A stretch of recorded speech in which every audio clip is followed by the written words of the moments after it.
3 of the GMG review of Warhammer Underworlds Deathgorge. Yes. I'm here with Colin Ross. Once again. Game dev extraordinaire and visitor here from the beautiful West Coast, the emerald part of Canada. Long may it not be on fire. One can hope. One can hope when you go back it's still there. Yeah, it's still There's there. various parts of Canada that just might not be there when you get back right now, so... Here's hoping this one is. So if you tuned on for parts 1 and 2, you watched us do the GMG review of the box set, the 2 core warbands, and then a Let's Play where we played through and got exactly the biased result that we would get if we decided how things were going to go. Yes, absolutely. Which is great. Yeah, if only the dice rolls are a little better. You were me in that game. That is usually my job, is to just like just have 4 dice needing a hammer and roll, or needing a sword and roll 4 hammers. Yeah. That was incredible. Your odds were so unlikely they came back around the other way. Yeah, exactly. It was incredible. So we're going to look at the Rivals decks today. Yes. So I want to hear your opinion, though, before we get started on this, because there's been 2 Rivals decks plus a sub deck so far since the first of these boxes. Yeah, there's been Not 4 Harrow of Deep, them, the I one think, after. total. Yeah, 4 total. Yeah. Not Harrow Deep, Beast Hollow, something Weird Hollow? Weird Hollow. Something. Yeah, Weird Hollow was the first one. Yeah. That's right, yeah. So there's a lot of these decks in rotation now. Totally, yeah. There's like 3 per at this point, if you count I the one think from so. Harrow Deep. Yeah, then there's 6 universals and then the 6 ones for each faction. Yeah. Yeah. So that means the universals have unlocked a lot of combos. They have. What are the most popular ones you think that you've played with? Tooth and Claw is like hands down like the most Why's popular. that? I think because because it's just And that easier. came in Norway. Came in the first one. Came in Norway, yeah. I think because the gameplay of aggro warbands is just like very easy to grasp and very easy to just do well. And Tooth and Claw just rewards everything that has to do with the aggro game cycle.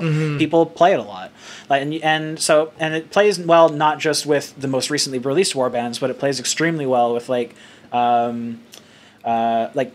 Morlock's Crushers and the Riptooth Snarlfangs. That's what I was gonna say. Yeah, like the old ones. The older ones like Magors, where you've got like a four model warband that's not Stormcast, like that kind of stuff. Or then and then so it scales well to play not only just with like the 3 and 4 person warbands, but then I also played it with that Ossiarch warband that came out, and that's like 6. Oh, I love that warband. Yeah, it's the great. models in that warband. Oh, it's so cool. nice. Yeah. And so it plays well with all of them, like from little guys to big guys, and because it's just run across the field and punch your opponent and you'll get glory. We've been playing all day. Yeah. And I can tell that piece of lamp behind me just turned off. So everyone's wondering why the lamp behind me just... I have a 5 o'clock timer usually for when this stuff turns off. I just turn that back on my phone. That's so funny. I was like, what? Did something just happen behind me? There we go. That's back on now. Right. So legs weird. back. Because I have it in case I forget to turn it off. It turns back on. Totally. Yeah. I think you're right. I think that in particular unlocks those Season 1, Season 2, Season 3 warbands. Yeah. Especially that don't have wizards. Yes. Because there's a few of the ones, these universal decks, that definitely need wizards. Absolutely. Cool. Yeah. Well, we're doing like a reaction video kind of right now because neither of us have looked at any of these decks. So this is us basically giving you guys our first initial things. You went first or last one? You go first for this one too. Okay, cool. Do this in order. So yeah, it's got a little art card on What's the top. it called? So it's called Breakneck Slaughter. Breakneck Slaughter. So Sounds like another Tooth and Claw. So I think they're going for another aggro one here. Yeah. So the plot: if you include 1 or more cards from Breakneck Slaughter in your deck, show this card to your opponent and reveal warband step. Use the rules in the game. Impetus. So +1 move to each fighter that has 1 or more momentum counters. That's an excellent clutch song. Yeah. After the reaction step that follows after the reaction step that follows an activation, for each fighter that has 1 or more momentum counters, that fighter's player picks an opponent. The opponent places a scatter token in the fighter's hex and pushes the fighter X hexes in the direction indicated by the hammer symbol. Oh, this is where the the pushing stuff and the non-lethal X's comes in. Where X is the number of that fighter's momentum counters, then remove that many momentum counters. If the fighter cannot be pushed into a hex, the fighter is not pushed and instead staggered them. So you're using the ropes, like in a wrestling match. You're speeding up, you're going bouncing back and forth with the ropes to speed up. You're just bullying people across the board. Interesting. Yeah. Okay, so that's interesting because there's a momentum. The new what is it? Beast Rises, Beast Awakens, whatever AOS thing too. There's a momentum thing on the Maw Crushers. Yeah. Which are the big like pigs. Yeah, monsters.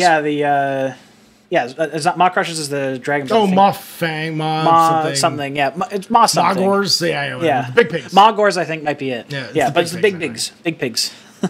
All right, and so starting off with the objectives, we got beat to the punch. It's a surge. Score this immediately after a friendly fighter's successful attack action if it was the first successful attack action made in that phase. Okay. So yeah, like rewarding going first, rewarding being like aggro, you want to hit first. And so yeah, that's just... So fast hitting, even like Garrick's Reavers would like that with like 4 movement early, or 4 or 5 movement early fighters. Okay. Totally. And then we got Crashing Assault, another surge. Score this immediately after an activation step in which a friendly fighter with 3 or more momentum counters make a successful attack action. So again, rewarding just move as fast as you can and hit. I like that. Yeah. Eager for the fight. Score in an end phase if each surviving friendly fighter has 1 or more charge tokens or is within 2 hexes of 1 or more enemy fighters. So that misplay that I mentioned during our game was I thought the card was like this one, looking for charge tokens rather than having done a charge action. Yeah. Because I think that makes cards like this more versatile because there's a lot of like debuffs that just give things charge tokens. Yeah, where all of a sudden you're pinned in place. Yeah. You don't accidentally trigger the win condition. Yeah, exactly. And also it makes it so you actually have to perform the action. Totally. Got it. Fastest around duel. That's a score 2 as well. It's a score 2, yeah. Oh, this one's a score 3. Fastest around duel. Score in an end phase if each surviving friendly fighter is in enemy territory and no enemy fighters are in your territory. That's a good small warband one too. Yeah, and the score in an end phase, so it doesn't have 2 or 3. Yeah, so you can like if you got a small warband count, you just like charge into your opponent's territory and just like aggro them up.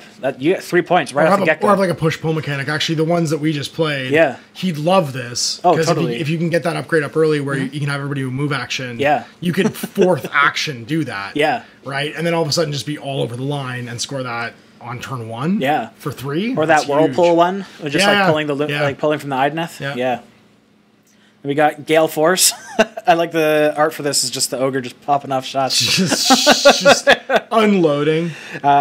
Surge. Score this immediately after your warband's 3rd or subsequent attack action in the same phase. Okay. Not successful, just attack attacks. action. Okay. Yep. Again, force multiplier. Yep. Need for Speed.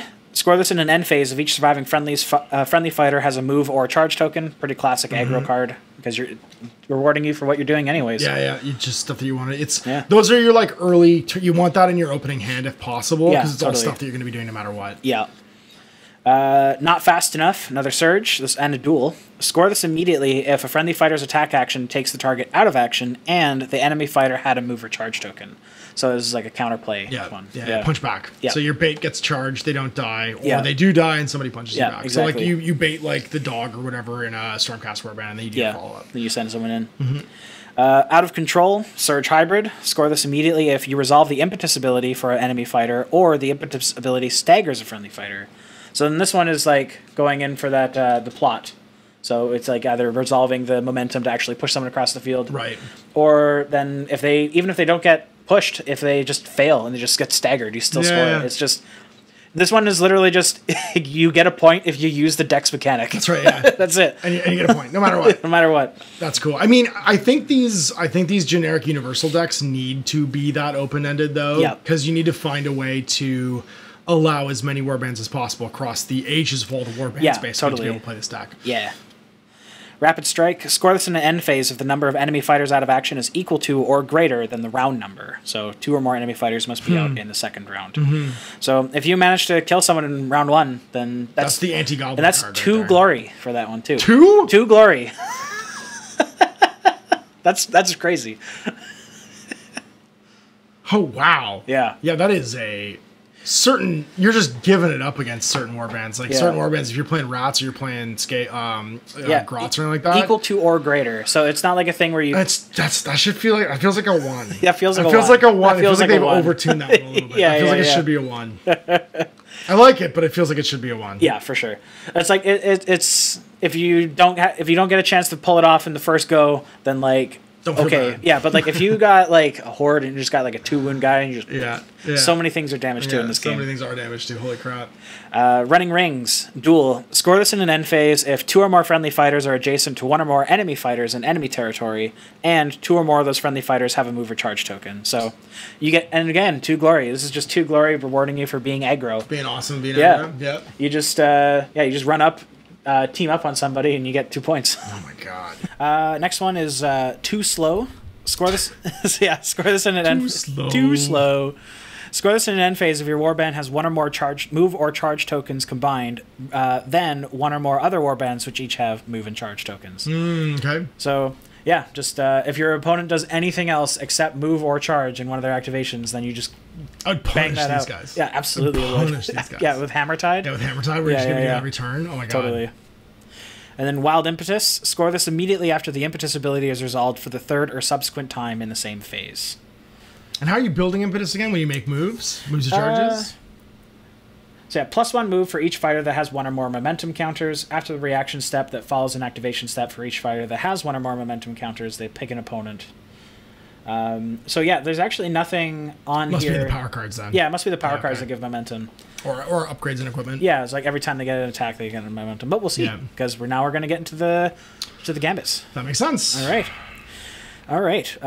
First one is called Breakneck Pace. Any spells real fast before we get in here? I'm yeah. betting there isn't. I'm betting there's nothing but attack actions. Nothing but attack actions. Yeah, that makes sense. So this is a deck designed purely for these early space warbands that don't have a wizard. Totally. Yeah. Not that you couldn't play it with a wizard. Oh, yeah, you could have a wizard. Yeah, you could definitely have a wizard. You could mix them into a Nemesis deck with wizard cards. Yeah. But like all the art that's being drawn is like it's the Fire Slayers, it's the Khorne, it's the Orcs. Yeah. They're giving you some hints. They're like, you know you should use these with. Yeah, exactly. You know what you're supposed to be playing with here. If you put it together.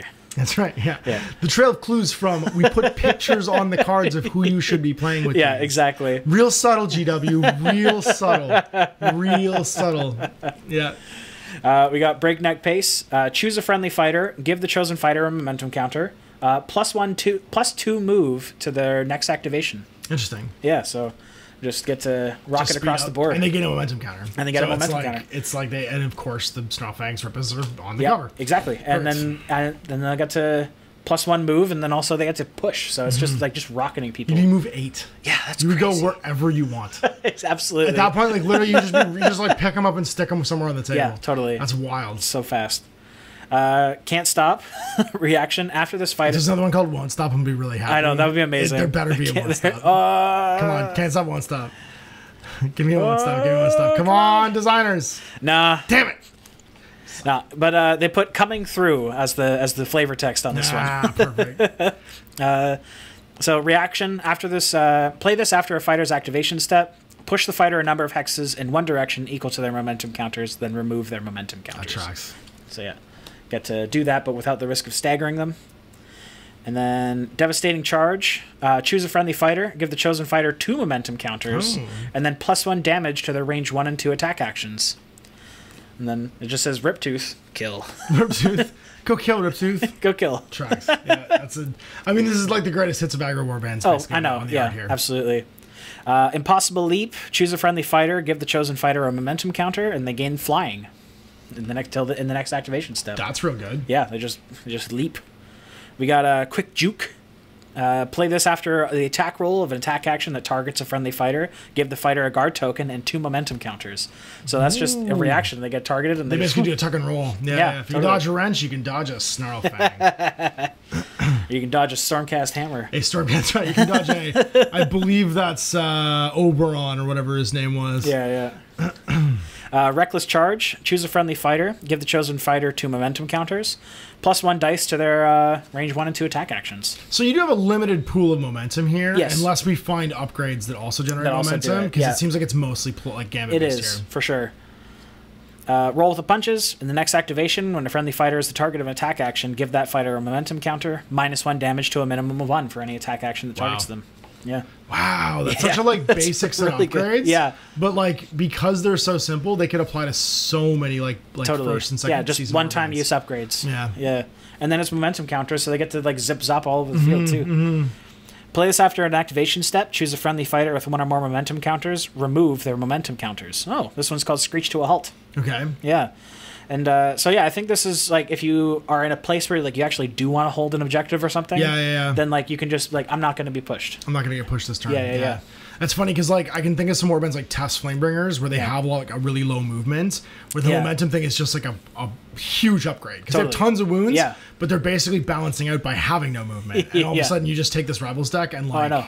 Yeah. Here's some more movement. Move 3 guy with 5 wounds or 4 wounds or whatever. Yeah. I think they all have 4 wounds, or actually the orcs too. What's them called? It's Morgoth's Crushes. The Crushes. They move 3. They move 3. And now you just like bust move everywhere. Just and push one them all like over that's the place. +3 movement. Yeah. With one of these cards where he's like, I'll move 6 all of a sudden. You're like, Yeah. what? Okay. You have 5 wounds, you're moving 6? What is happening? It's like you have 4 Mologs all of a sudden. Absolutely, yeah. And speaking of Molog, he's on this one. This one's called See Ya. See ya! See ya. Reaction, play this after a fighter's activation. After a fighter's activation. Okay. Choose a fighter adjacent to that fighter. Remove the activated fighter's momentum counters and give the chosen fighter 1 momentum counter. Jeez. And so, yeah, it's just choose another person and they get... they just...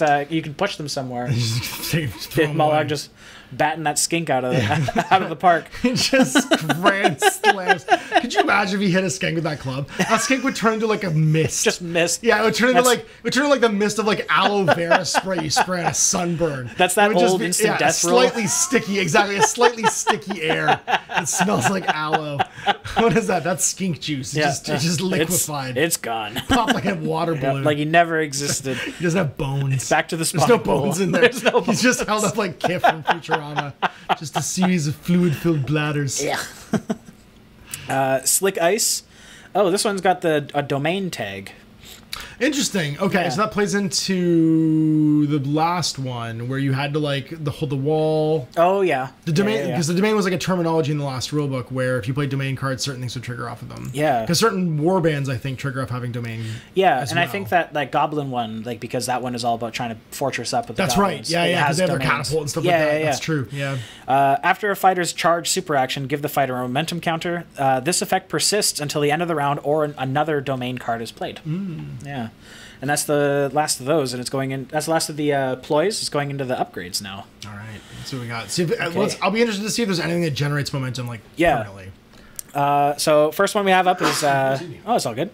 So +1 move, just flat out, and just +1 move. Reaction after the deal damage step of this fighter's attack action that targeted an adjacent enemy fighter, give the target this fighter's momentum counters. Cool. Yeah, so it's just better. You just hit people, and then like they send them. Yeah, they pinball off you. Yeah, that's really interesting. Yeah, I like that. I like that allows you to, and that's an upgrade. So that allows you to give momentum to your opponent. Yeah. What would that allow you to do?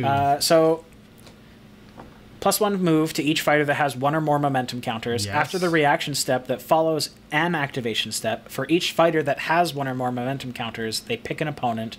That opponent places a scatter token in the fighter's hex and pushes the fighter X hexes in the direction indicated by the hammer symbol. Right. So you're giving them momentum so they get scattered. Yeah, basically. And then you get to choose the direction that they are sent flying. Because it's the opponent chooses. You're transferring the momentum. Cool. Yeah. That's awesome. And then here's what you're asking for. Headlong Sprinter, +2 move. After their move action, give the fighter 2 momentum counters. There we go. There it is. There's the generator. So that's whoever you have in your warband that you want constantly ping-ponging off people, you give that to them. Totally. I feel like that's a good one for like the disposable dog, or you know what I mean, like the cat in like the Wild Hunt. Like there's a bunch of like kind of you give it to them early on and you let them just like go and just build momentum and then hand it off to people basically so they get staggered around. Yeah. Oh, this one's interesting. Hurricane Dart. It's range 4, attack dice asterisk. Looking for hammers with 2 damage. The dice characteristic is equal to 1 plus the number of momentum counters they have. Whoa, that could be real good. Especially hitting on hammers. Yeah, those two together. Yeah, just give a bunch of dice. Like, I got 4 looking for hammers. What do you got? Let's do this. And it's 2 damage, too. Yeah, and it's a weapon upgrade, so it can combine with stuff. It's an attack action, so it can, and it's range 4? Range 4. Oh! Oh, you never have to be near anybody. You can just run in circles and Hadouken darts at people. That's crazy. Yeah. Oh, and then we got a inertial lance, another attack action upgrade. This one's range 2, 2 dice for hammers and 2 damage. Oh, I guess my kitty cat upgrade doesn't make sense though because they're beasts, so you wouldn't be able to have. Oh, you wouldn't be able to give it to beasts. Yeah, you'd be able to give it to our old Squidward buddy here. You'd be able to give it to Squidward. Yeah. For some reason, he's not a beast. Squidward just. You can also give it to just eating kunai people. Any of the Rippas. Yeah, there's so many things you can give that to. That's crazy. Yeah. So this inertial lance, range 2, 2 dice on hammers, 2 damage. And reaction: after the deal damage step of their attack action, give the target one of the fighter's momentum counters. Cool. Yeah, so it's not quite as impactful as battering ram, but this one actually does damage. Yeah, but you're splitting it between the two of you probably, so it means that somebody's getting disco stewed around at the end of the turn. We got Living Hurricane. This fighter's range 1 and 2 attack actions have stagger. And then after their move action, give the fighter 1 momentum counter. So yeah, it's just turn them into a living hurricane. That's just awesome. a walking blender. You walk around. Yeah. Moving mark. Oh, and then we got that Stormhouse Griffhound that you've been talking about so much. Yeah. Oh, there's there's so many of them, right? Yeah, for sure. Everybody's got a pet in like the first 2 seasons. It was like no pets, then everyone had pets. Yeah. And then it was like groups of pets because you had Molag where he's like, what are you? I might also be a pet. I don't even know. I don't know. There's stuff that falls off me and it's kind of my warband. Yeah. We got Moving Mark for this one. So while this fighter has 1 or more move or charge tokens, their defense characteristic is 2 shields and they cannot be on guard. While after this fighter's move action, give the fighter a momentum counter. So they're just deacon all over the place. It's funny that it's 2 shield rather than 2 dodge, even though it's supposed to be like a lot of movement. I mean, but 2 shield is better. That's more. Yeah, it's better. It's better statistically, but it doesn't make sense for cleave. Yeah. Right? Because cleave is supposed to be about breaking armor as opposed to ensnare. So you kind of... I see what they did. Yeah. I would have said make it 2 dodges and make them always be supported. Yeah. In defense roles. I think that thematically makes more sense. Because then ensnare gets away from it. Yeah. It's a very subtle writing thing that only would bother someone that wants to be able to see the action movie happening, like me. Most people probably won't care about that because really it just means the same odds of rolling. But I would prefer if it was the other way. I wonder actually what the statistics of that would be in terms of just like the % chance of success for like dodge and like single supported success rather than shields. So dodge and a single supported success, the only thing you have to worry about is anything that would cancel supports because then that would unintentionally get rid of it. But the odds would be the same because it's a 4+ because it's 2 shield and a crit and then 1 dodge and a crit. But then it would also be if you had then an actually supporting fighter, then it would actually then count for two double supports as well. It would count for double supports as well. Yeah. Then, yeah. So, which would be the same as counting as a supported. You could say that they're not. I guess I don't know. Yeah, I don't know. Yeah. But, so like, I guess there's unintended consequences to my random rules. Making up rules wise makes sense thematically. Yeah. This is a great review as we go down the rabbit hole of like this doesn't feel good. Yeah. We just come up with rewrites of the game. The design just brain. Just rewriting cards that aren't even out yet. You know, just like 2 guys that talk about war games too much too. All right, we're on the home stretch here. We got a little bit. All right, standing start. +1 move while the fighter has no move or charge tokens. When you activate the fighter, give them 1 momentum counters. I love that it's just a ghoul just flailing across through the air. Just giving her. That's amazing. We got translocating step. Oh, this one looks interesting. If the fighter is in an edge hex and not within 1 hex of any enemy fighters, they can use the following action. Give the fighter 2 momentum counters, then place this fighter in any other edge hex within 3 edge hexes of 1 or more enemy fighters. Is it? Yeah, within 3. So they just, if they're on an edge hex on the far side of the board, they just like just slingshot. Yeah, they just nothing personal, kid, and then they just like teleport across the table. Peace. And then they get a momentum counters from that too, so they just then get to push themselves later on. Yeah. We got Tumbler. You cannot give this card to a large fighter. The fighter's defense characteristic is 2 dodge, and they cannot be on guard. This fighter cannot be staggered. Interesting. So yeah, this one's kind of like the opposite of the other one in that sense. Yeah, which makes you all shields. And then last one, Unstoppable Warrior. While the fighter has 3 or more momentum counters, they have innate sword and hammer. After this fighter's successful attack action, break this card. So you have 1 really good attack. Everything succeeds. Yeah. And then it's gone. They're done. Yep. Yeah. They have their pocket pistol basically. Yeah. Guarantee your next success. Yeah. As long as you have 3 or more momentum counters. That's amazing. So yeah. So then what we have here, it looks like is a amazing aggro deck. Yeah. For season 1 warbands basically. Totally. For slow, heavy hitting, traditionally hard to get to combat, struggle against all the magic stuff in the last few decks. This is a deck for them because it increases their speed. It's got a bunch of survivability stuff. Not a bunch of inherent damage, I noticed. No. Because those guys all do a ton of damage. Yeah. And their problem right now is getting there. Is getting to them, people. Yeah. But lots of pushes, lots of this momentum building, which inherently debuffs because it staggers, right? Yes. So yeah, well, like, it only staggers if you can't be pushed. If you can't push in, so if you position somebody the right way, or surround them, and do it, then they can't be staggered. The hard part is that the opponent chooses the direction that they get pushed. So your opponent can just yeet you into a wall. Sure. But if you're in the middle of the table, like, it's harder to do because then you kind of need more like 3 or even 4 momentum counters to get pushed. And you're dancing around. That's right. Yeah. Interesting. Yeah. So what do you think? I think like you're right in the sense that it's going to be more popular for those like harder hitting but slower warbands, because what makes Tooth and Claw so popular is that there are so many like fast aggro bands that just don't really hit super hard, and then Tooth and Claw lets them hit harder. Lets them hit harder, yeah. But then this is like, it doesn't give you any damage boosts, but then like the warbands that only had move 4, maybe move like 3. Yeah, tons of wounds though. Tons of wounds. Then that just like gives you them the chance to like have a little bit more. It's a little uncontrolled. But it lets you, which probably makes sense because some of those warbands are 4 or 5 models. Yeah, exactly. Right, like some of those warbands, they're slow, but there's actually quite a few. There's of them. They have a lot of. Yeah. When you have a 22 wound count across your warband, like that's like, oh my god! And now they move 5. What is happening? But then if you're still moving 5, but then you only have like 2 or 3 momentum counters, your opponent only pushes you 2 squares back. Yeah. You still have that bonus move to get back into the fight. There wasn't a ton of unopposed surge scoring either, though. There's a little bit, which is probably going to let you get some of those early momentum upgrades up fast, because that's what you need. You need get those upgrades out. Yep. Get them through probably positioning, because those warbands are going to struggle to do them through kills. Yeah. Right. So you have to do it some other way. Totally. And then you've got this like build, like you said, building momentum. Like they're gaining, they're basically gaining control and momentum of the battlefield. Yeah, I like that. I'm like Morgoth's Crushes is one of my favorite warbands because I play Flamebangers for me. Yeah, it's the same thing, and they're such underdogs right now. I know they have no game because they can't move. But like because I play Iron Jaws in AOS, and so I really love those models. I love that warband.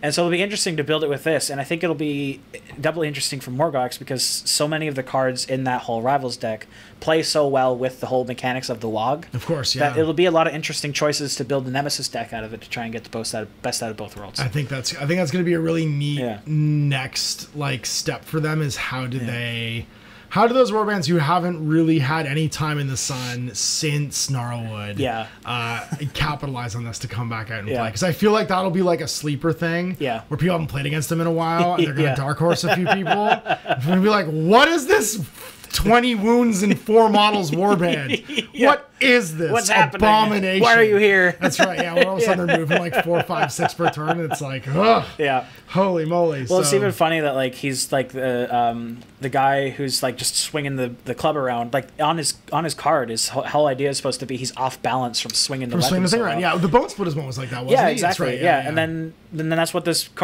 theme does. Is it actually makes that happen? Now he has the momentum, and then your opponent is actually pushing you around the table. Yeah. I just think that's fun. It's going to be a lot of fun. I don't think it's going to be super great, but I think it's going to be probably mid to normal tier as far as like a Rivals deck goes, and then probably add a bunch of like construction stuff, because a lot of I think the problems with those early decks is they really relied on that original mechanic of hold 1, hold 2, hold 3, hold 4, hold 5. Yeah. Because they were good at standing around. Totally. Right? They were good. They were slow warbands that could win through objective play. Yeah. And that's literally doesn't exist anymore. No. There's like 1 or 2 warbands where I think it's like the Skeleton Dad, who is like hold a combined value of this plus this or something like that for objectives. Like there's a few that like maybe that was the Lumineth one, where like you're basically playing a version of that, but it's not just 1 through 5. It was the Seraphon, the Lizardmen one. That's right. Because that one was like it was math. It was like hold objectives that add up to 7 or something. Like that. Yeah. It's like, what? Why am I doing math right now? I just came home from work. I don't want to do math. Yeah, exactly. All right, so this one, so we're on in number 2. So I don't know if I get good at YouTube, maybe I'll put a bookmark in here and people can actually go look at it. So we're in a Force of Frost Rivals deck. Ooh. Because we're in winter time. Okay. This is like the thing. As far as there's no plot. Oh, really? No plot. Wow. Nope, no plot for this one. Just Force of Frost. Just the cards. Just the cards. Okay. Encrusting the passages of the Deathgorge are the fingers of the Everwinter, an eternal hoarfrost curse of sentient ice and snow. Its frigid magic is the Gorge's biggest blessing and curse, for though the glacier bears down on adventurers like hungry predators, they contain hundreds of lost souls, preserved from decay and corruption. For the skilled mage, so there you go. So here's our aggro deck, mage deck. Yep. The Everwinter is a wealth of untapped potential, a breadbasket of soul stuff, the font of cold magic. But even the most experienced of wizards should be aware the Everwinter is cruel and bitter and does not easily bend to new masters. So here we have our wizards deck. Yep. Doesn't need a plot because wizards are already great. Yep. Every warband that has one just is great. But look, like yours, these are all pictures of wizards from earlier seasons. Yes. So this looks like it's designed to feed into that. So what are we playing for? We've got 1, 2, 3, 4, 5, 6 max surges. All the surges. Which leads me to believe we're gonna have a lot of power spell cards in here. There's 6 surges in here as well. Really? I think they're just realizing that that's like when people build a deck, they're always putting 6 surges in. So now they're just doing it. Absolutely, yeah. Makes sense. All right, number 1, it's for 2. Surge, score this immediately after an opponent's power step. If your warband holds an objective, each objective within 2 hexes of no one's territory. So you could set that one up from jump. Yeah, for sure. With 1 in range, pushing all the rest of them back, and then just be like, I own this. This belongs to me. This is me. And that's for 2. That is a very easy momentum building score. Glacial Cool. It's Surge. Score this immediately after an opponent's power step if a friendly leader holds an objective within 1 hex of no one's territory. Well, okay. Sure. Let's just stand in places and get glory. Cold Snap. Surge. Score this immediately after your warband's spell takes out 1 or more enemy fighters. Okay. Well, kill stuff and stand in places. Wizards love all of these things. Cold-blooded. Surge. Score this immediately after your warband takes an enemy fighter in enemy territory out of action. So Hadouken, somebody standing over the line. Yep. You could double dip both those. Yep. Break the Ice. Surge. Score this immediately after your warband deals damage to enemy fighter if that was the first damage dealt this phase. So again, kind of an aggro wizards warbands. It's feeling like so far. Yeah. Stand in places is defensive, but we've got 3 kill cards here that are surge so far. I haven't really seen that Pestilence warband on the table. Well, they're pictured in the art here. Yes. as is a bunch of the Stormcast ones too, and the Briar Queen or whatever her name was. Oh yeah. Bitter Storm. Scourge. Score this immediately after your warband casts its 4th or subsequent spell in the same phase. So spells, which means you're going to need to get gambits in here unless everyone can take a spell action. Although some warbands can, like that one in particular. Like that guy, yeah. Biting Wind, we're out of surges now. Score this in an end phase if there's no enemy fighters in your territory. Chill of the Grave, score this in an end phase if 2 or more enemy fighters are out of action. This is feeling kind of aggro, man. Yeah. Cold of the Void, score this in an end phase if each surviving fighter is adjacent to no fighters. So run away. Yeah. Or everyone's dead. also kind of works. Push them away. Are you away if you don't exist? Frozen Fate. Score this in an end phase if 2 or more friendly fighters are each within 2 hexes of the same enemy fighter. Ice Age. Score this at the end phase if 2 or more blocked hex tokens are on the battlefield. Interesting. So you score that one if maybe you can make them. Yeah. But right now you could just score that one if your opponent picks if you pick the right board. Yeah. If your opponent picks a blocked hex. Weird. Yeah. That's super weird. But then there was that one of the boards, I think neither side had, and some of them have more than 2. Some of them have more than 2. Obviously you're losing the most 2 recent, but still that's a very weird card. Yeah. Because it has if you could score it during, I guess you maybe can't right now with the boards available. Yeah, with the boards in this box, I don't think you can do it. Unless both of you... So there has to be a way to create them then. Yeah. Because one board on either side has a blocked hex, and the other one has no blocked hexes on either side. And a stagger to damage, I think. Yeah.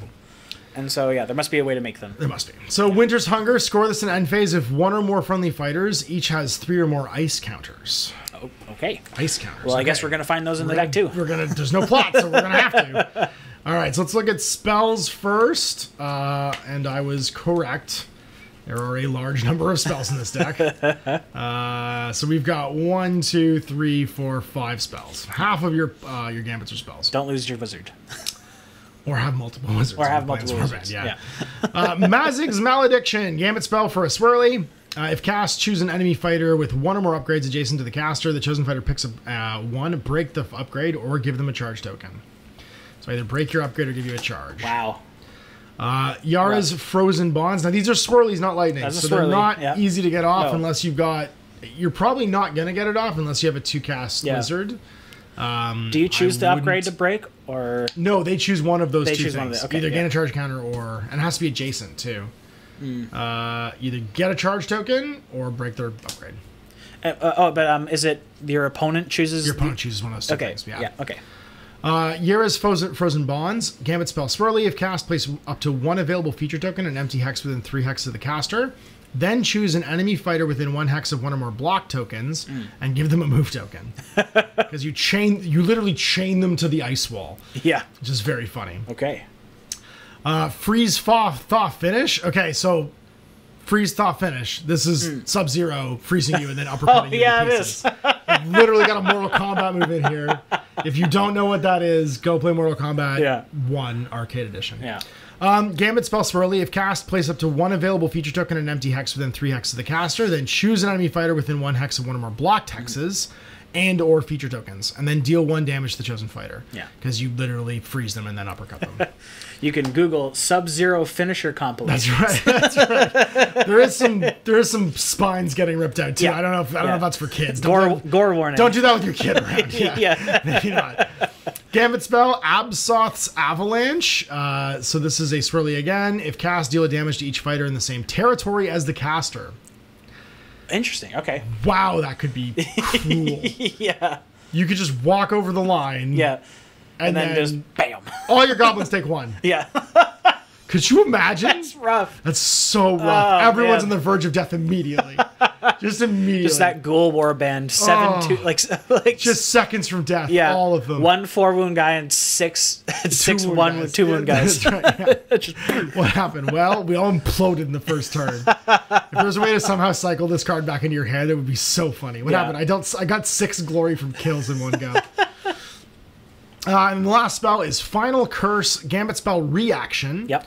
1 Swirly. There's no lightnings in this whole thing. Yeah. Well, they're all really good spells. They are really good spells. Play this during an attack action that targets a friendly wizard. After the deal damage step, if that wizard will be taken out of action, that wizard must be the caster. If cast, deal 2 damage to the attacker. You take someone with you. I love that. That's so awesome. If someone kills you with a spell, you immediately do this action back and kill them back with a spell. You just Uno reverse it. No, yeah, you Uno reverse it. That's right. Yeah. Both end them. Yeah. The ultimate both and. Yeah. So then we're into regular Gambit ploys, and there are 5 of those. Yep. Falling Shards, place 1 available feature token in an empty hex in no one's territory, or your territory. Then you can give 1 ice counter to 1 friendly fighter adjacent to the feature token. Oh, there's the So you drop a stalactite. That's not an ice counter, that's just a feature token. Oh. I don't think that's a block token. Oh, you can give an ice counter. You're right. Yeah. Sorry, I see what you're saying. It's not a blocked hex, though, which is what I was wondering about the other one. Choose a friendly fighter adjacent to 1 or more blocked hexes. Push the chosen fighter 1 hex. Then you can flip any number of block hex tokens. So you must be able to make them somehow. You can flip them here. Or I guess like in the past, as they had that like in Grave and like Beast Grave, the objectives could be flipped into lethals. Yep. So I guess in this version, you can objectives are flipped into blocks. Blocked. Yeah. Yeah. Frozen to the spot, choose an enemy fighter after the chosen fighter's activation in which they made 1 or more move actions, deal 1 damage to the fighter. This effect persists until the end of the phase or until that fighter is taken out of action. Yeah.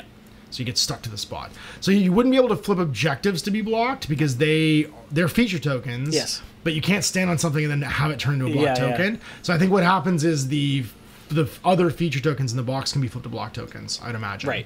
Or you just kill a guy, loot him, turn him into a feature token. And then make him a wall. Like, just making corpse walls. It's like that thing in the first Heretic. They're making fortifications in the lower levels. The custodians are doing. They're like, out of what? Out of us, sir. That's right. Yeah.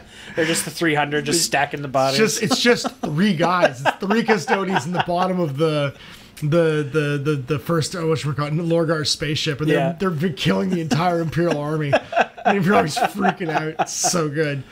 Ice Foreboding. Pick an opponent with 1 or more power cards. That opponent picks 1. They give 1 fighter in their warband that has no charge tokens a charge token, or they discard 2 power cards. Ooh. Or 1 power card if they only have 1. Right. So just charge tokens or you're all gone. Yeah. Time freeze. This is play this only in your power step. Choose 2 friendly fighters. Give each chosen fighter 1 ice counter and 1 guard token. In your next activation step, you must take the pass action. Oh. In your following activation step in the same phase, you can take 2 activations.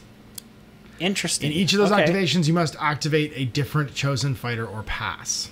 Okay. So basically, you freeze time for a second, charge up for a turn, and then get to do 2 actions in a row. That's potentially very powerful. That is potentially super powerful. First turn. Like we were talking about that Ossiarch band before, and one of the actions you can take is to just push the Mortek. Yeah. So you could just like push the Mortek and then attack with them. That's right. Yeah. It's all pass. And it's all pass. Yeah. Interesting. All right, we got 10 upgrades. Okay. Armor of Ice. Ice is a theme today. Yeah, it's a theme. While this fighter has 1 or more ice counters, this fighter's defense characteristic is 2 shields. This fighter cannot be on guard, and if this fighter is a wizard, their wizard level is 2 unless it would be higher. So you increase your wizard level and become 2 shields. The idea here is that your wizard gets more defendy. Well, that's good for the old ones because the old ones were just like wizard and then you just roll the dice. And now it's like, now you're a level 2 wizard. That's right. Now you're a level 2 wizard. All of a sudden with 2 shields for defense. That's good. That's great if you have an ice counter. And then action, give this fighter an ice counter. The fighter cannot take this action if this fighter has 1 or more ice counters. So basically you upgrade, burn an action, give him an ice counter, and now he's the best wizard that you could possibly have for, I think, season 1 wizards. Totally. Or season 2 wizards. Oh, nice. They got that, the Gaunt Summoner. The Gaunt Summoner on there. Summoner guy. I love that model. It's so good. Warband. Yeah. Upgrade Blizzard Darts. This is, again, a Sub-Zero thing. Yep. It's an attack action, 3 range, 3 swords, 1 damage. Reaction after this attack action, give the fighter an ice counter. Wow. So you get your free ice counters that way. That's actually a good one for the wizards, too, if they have a lower range spell. Totally. Upgrade Chasm Key. If this fighter has 1 or more ice counters at the end of the 3rd action phase, or if this fighter is on a feature token at the end of the 3rd action phase, gain a glory point. There's your lantern. There it is. Lantern's back, that lantern. But it's a generic lantern. Yeah. Now everyone gets a lantern. You get a lantern, and you get a lantern. Or the Lumineth get 2. Idoneth get 2 lanterns. They would get 2 lanterns. That's bonkers. Just for standing on Just for hanging out. Just for running away. Yep. Cool and Calm. This one's restricted to a wizard. While this fighter has 1 or more ice counters, you can reroll 1 dice in this fighter's casting rolls, and this fighter's wizard level is 2 unless it would be higher. You have 2 ways of upgrading wizards. There you go. Spell action, it's for lightning. Give this fighter an ice counter. This fighter cannot make this action if this fighter has 1 or more ice counters. Well, giving them like the two dice on spell casting just makes all those swirly ones way more attractive. Way more attractive. Yeah, you've got a deck. Again, this is so far doing for the lower level magic spell things like the Briar Queen, all that stuff. What the aggro deck is doing for those slow warbands from season 1 and season 2. Yeah. All right, the Everwinter Staff. It's an attack action, so it's 2 range. It's got one of those same Sylvaneth guys in it. 2 hammers and 2 damage. You cannot give this to a Khorne fighter. That tracks. Yeah, no wizards in Khorne. Their boss would be so Don't upset. do it. Their boss would be very upset. Their boss is going to have... There's going to be a staff meeting if that happens. It's going to be a lot of brass. That's right. You cannot get this to a Khorne fighter. This fighter is a wizard and with a wizard level of 2 unless it would be higher. So you can make a wizard in a non-wizard model. I was thinking about that earlier because one of the other cards had the Skaven Assassins. Yep. And I was like, that's not a wizard. He's not a wizard. How would I have a wizard in this warband? Nope, you can just become a wizard. Now you have a wizard. Well, now it makes sense why you've got stand around glory earning too, so that if you wanted to play this with a non-wizard warband, you actually could and create wizards over the course of the turn. And like that's not restricted to the leader either. I'm pretty sure the armor is actually non-wizard as well. Yeah? Yeah. Oh my god. So there's 2 ways to make wizards in here. To make non-wizards. Because I caught out the restricted to a wizard for Cool and Calm. Yeah. So if you have 1 wizard, you could have 3 wizards that are level 2. Oh my god. If you have no wizards, you could have 2 wizards that are level 2. So far. Yeah. Wow. Frostworm Cloak. You cannot give this to a large fighter. -1 damage to a minimum of 1. Nice. From attack actions that target this fighter while it has 1 or more ice counters, and then reaction after your activation, just give an ice counter. There you go. Just they get an ice counter. Frozen Heart. If this fighter has the following cumulative abilities determined by the number of ice counters it has. With 1, it's got +1 wound. With 2, it gives everyone stagger. And with 3, its attacks have crit grievous 1. So you just Hulk out. Yeah. You ultimate warrior the ropes and get more and more iced out. The more frozen you are. The more frozen you are, exactly. Yeah, that's those cold ice baths. That's great. That's right. Gonna have a sweat and plunge. Yeah. Gonna go for a sweat and plunge. Yeah, Afterwards. you gotta go lift. Get on that. Then you gotta have a cold bath. Get on that TikTok health challenge. All right, the Iceburn Blade. This is restricted to a wizard. Yeah. It is one attack you fight on your magic ability. Okay. So it's one range, magic ability, cleave 2 damage. Okay. And then reaction after this attack action, give the fighter an ice counter. Yeah. That would be great to do with Frozen Hearts. Yeah. Because you would just keep getting ice counters every attack you made. Icy Glare, after an enemy fighter's move action that ends within 2x of this fighter. If that fighter's player has more power cards in their hand than you, that player discards a power card. There you go. Just play them all as fast as you can and bleed their hand out. Yeah. And then the Tome of Shattering counts as a Cataphrane token. Oh. Or tome, sorry, for certain warbands. Okay. Spell action. It is a swirly. If cast, give this fighter an ice counter, then choose an enemy fighter within 3 of the hexes with 1 more upgrades and break it. Okay. Wow.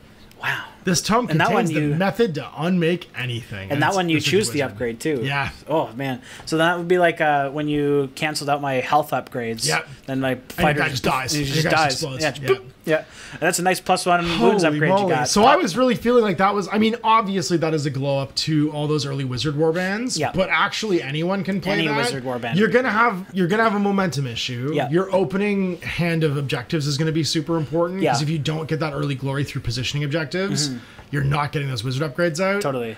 So I think it's like a B deck for non-wizard warbands. Yeah. But it's like an A deck for early wizard warbands. That's bonkers. Well, I think it actually would also have like a little bit of play with because we talked about the Skaven Assassins before, and I think they would be an interesting warband to build with this as a non-wizard one. Sure. Because when you play, the thing that makes that warband hard to play is that when you put it on the table, your opponent's like, oh, you're going to kill my leader. Yeah. Right. Now I'll just put my leader back here and fuck you. Right. And then you got it. Sorry. Yeah. And so, but then doing this is just kind of like, well, suddenly they're all wizards, and suddenly they have like a lot more ranged attacks, and like suddenly you're doing all this cool stuff. There's a bunch of range 3/4 or 2/3 like range attack upgrades in there that are decent. Because like it's like they're like an interesting middle warband where like their objective is to kill, but because it's not wantonly, I wouldn't call them aggro. Yeah. But then by giving them like the ability to become You're talking wizards. about Nemesis, right? Yeah, for Nemesis. For Nemesis. Yeah, by mixing the decks, like I think it would be an interesting kind of like they become wizards that are still trying to kill your leader, but then they have enough utility through spellcasting. You're buying teeth. Yeah. For ranges you didn't normally get to operate at, and that's going to really surprise people. Or even that like that spell that just do 1 damage to everyone in the same territory. Just like that's a good way to either finish somebody off or soften them up for you, then eventually send the assassin in. Yeah. I like that. I like that you're thinking of this from the Nemesis point of view, and I'm thinking of it as a rival deck by itself. Yeah, totally. I don't want to do deck building. My brain doesn't work that way. And you're like, no, this could combo far ways. And I'm like, I'm with you right up until you said Nemesis. Yeah, for sure. That's amazing. I really like these 2 decks. I like that they are very straightforward themes. Yes. It's a wizard deck and a fighter's deck. Yep. Speed, no hitting bonuses. Yep, totally. Bunch of different attack and defense options and additional wizards to a wizard deck. That's very like easy to parse, easy to understand. Yeah. And I'm really a big fan right now of anything that's getting us extra mileage out of our old model collections. Because I have a whole 108 slot carrying case full of warbands for this game. For sure. That I absolutely love and I want to get back on the table. And I think these warbands are a great way to do it. Yeah, and I think the rival decks, while they would be great playing on their own, I think it makes like a nice. They're good puzzle pieces to build into other decks. In the Nemesis decks, yeah. They're just really nice that way. I think this is my favorite of the starters so far this season. Yeah, you think so? I like that neither of these 2 warbands feels on its face too powerful. Yes. Does that make sense? Yep. They're both very unique, I think, in their gameplay mechanics, especially their Inspire mechanics and their weird scoring. Yeah. But I love how simple these 2 things are. These decks are great, for sure. Like, these 2 decks are really good rivals decks. Yeah. And they actually both play into these 2 warbands. They do. So you could easily play the aggro deck with the Slaanesh warband. Yep. Or the Silver, or the Idoneth warband. Yeah. And the Wizarding warband goes equally well with either one of these. Yeah, because there's wizards all over. Yeah, it's nice. I feel like this is the steak, though. Yeah. Like, this is the sizzle. This is 100% the steak. Yeah, for sure. Is the 2 rivals Yeah, decks. because these 2 are a lot of fun, and they're, like, really fun to play with. But then, like, it's, like, these 2 decks make you really want to pick up the warbands that have just kind of been collecting dust. Yeah, absolutely. Yeah, for sure. And also are force multipliers for the ones in the box. Exactly. They've done a really good job so far, I think, of pairing the rivals decks with the models in here. Totally. And then, like, talking about the models, like, do we even need to talk about Underworlds models anymore? They're all great. Like, Yeah. is there anything to say anymore about how good the sculpting is on Underworlds warbands? Because they're just... If you need to get a pin into a hole and it's not working, you cut the end of the pin off and get it in the hole. That's pretty much it. The fiddliness counter, yes, for two men with very large hands, there's a certain amount of, like, that's a problem. Yeah. But for the rest of it, like, I think the models in Underworlds just speak for themselves. They're beautiful. tremendous. Yeah, really beautiful minis. There's a reason why they had to make their own category for them at Golden Demon now, because they kept winning the 40k and AOS categories. And they're like, we need to have actual 40k and AOS miniatures in these at some point, probably. Yeah, the bases are beautiful. They're so dynamically themed and posed, and they're awesome. They're really great stuff. So I'm down with Deathgorge. Again, I have this pre-release, so I don't know what it costs. I have no idea what probably whatever the last one cost, I'm guessing, as far as value. But from the purely, we're looking at it from the point of view of a playable game and what do you get in there for whatever the value for money is for you.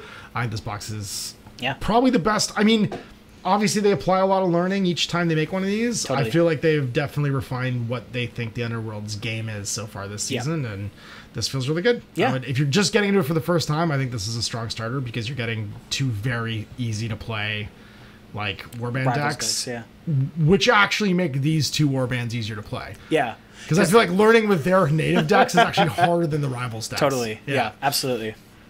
Yeah, no, it's like, because I think that was like kind of something I'd heard about, like, the Weird Hollow. Sure. It's like the first one that came out with the new season with the Gnarl Spirit and Velmorn.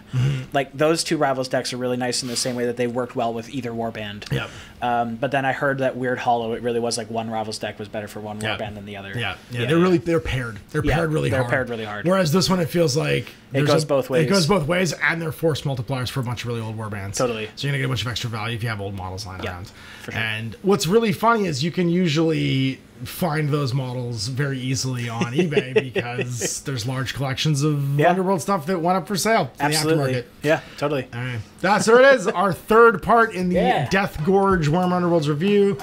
So thanks so much for doing this, dude. This was great. Thanks for having me. You have to understand, I have reviewed so many products in 8 years. Yeah. Having someone in front of me while I do it is the freshest experience. I'm glad. I have not enjoyed reviewing anything this much probably in 5 years. So this is a pleasure, man. Thank you so much. Yeah, thank you for having me. It's been really awesome. Awesome, dude. Thanks so much for watching, guys. Thanks so much. Have a great night.